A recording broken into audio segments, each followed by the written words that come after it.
Hello friends, welcome to my channel. और आज हम पढ़ने वाले हैं क्लास 8 साइंस की बुक का chapter first, crop production and management. शुरू करते हैं।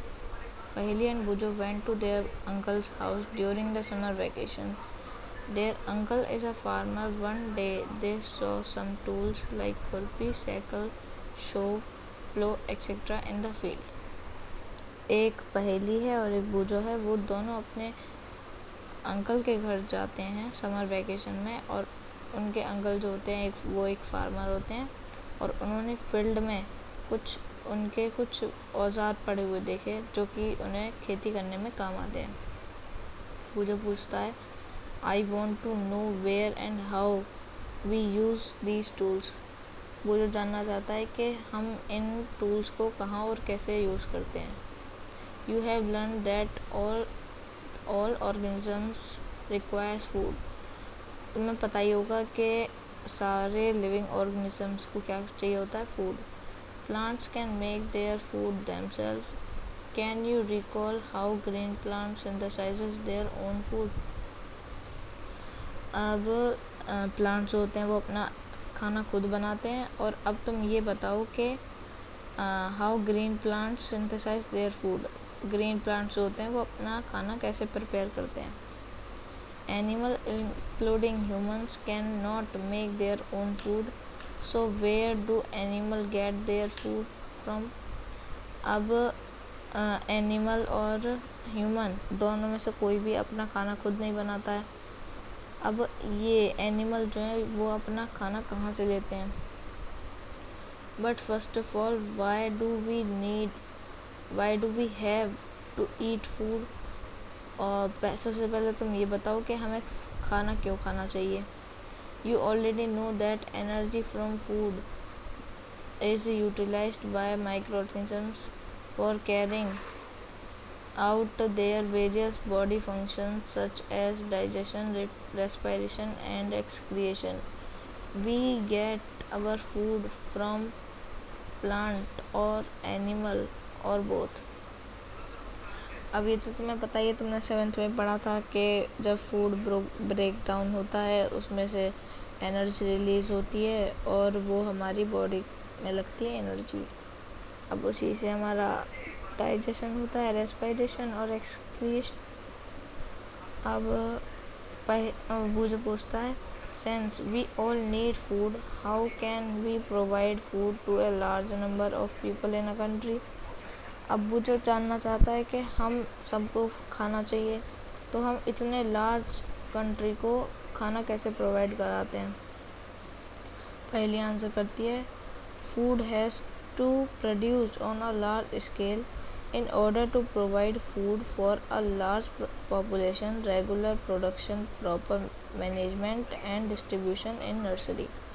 अब वो बताती है, पहली बताती है कि उसका लार्ज पॉपुलेशन को पहुंचाने के लिए उसका रेगुलर प्रोडक्शन होना चाहिए, प्रॉपर मैनेजमेंट होना चाहिए, डिस्ट्रीब्यूशन होना चाहिए नर्सरीज में। ठीक है, अब आता है agriculture practices. When plant of the same kind are cultivated at one place on a large scale is called crop. अब एक काइंड के प्लांट एक जैसे प्लांट पूरे बड़े एरिया में अगर वो करे जाएं, उन्हें ग्रो किया जाए, तो वो क्या कहलाएंगे, crops. For example, crop of wheat means that all the plants grown in a field are that of wheat. जैसे कि हमने एक प्लांट बोया उसका व्हीट का, और हमने वो पूरे बहुत लंबी जगह पे बो दिया, तो वो क्या कहलाएगा, एक व्हीट की क्रॉप कहलाएगा। You already know that the crop are of different types like cereals, vegetables and fruits. तुम्हें पता ही है पहले से कि क्रॉप्स के कितने सारे पार्ट्स होते हैं। सीरियल्स होती हैं, वेजिटेबल्स होते हैं, फ्रूट्स होते हैं। These can be classified on the basis off season in which they grow. अब ये सब किस आधार पर क्लासिफाइड होते हैं, ये होते हैं सीजन के हिसाब से। ठीक है, अब जैसे मानो रेनी सीजन में क्या उगता है, रेनी सीजन में उगता है तुम्हारा पैडी, तो अब तुम पैडी को रबी उसमें थोड़ी ना उगा सकते हो समर सीजन में, तो यही बात है। The India is a vast country. The climatic conditions like temperature, humidity and rainfalls vary from one region to another. अब इंडिया क्या है, एक वास्ट कंट्री है और इसकी क्लाइमेटिक कंडीशंस क्या क्या हैं, temperature, humidity and rainfall vary from one region, एक रिलीजन से टू अनदर, ठीक है। There is a rich variety of crop grown in different part of the country, और इसी के हिसाब से कंट्री के बड़े पार्ट में वो क्या उगाया जाता है, क्रॉप्स उगाई जाती हैं। Despite the diversity, two broad cropping pattern can be identified. These are first है खरीफ क्रॉप और सेकंड है रबी क्रॉप।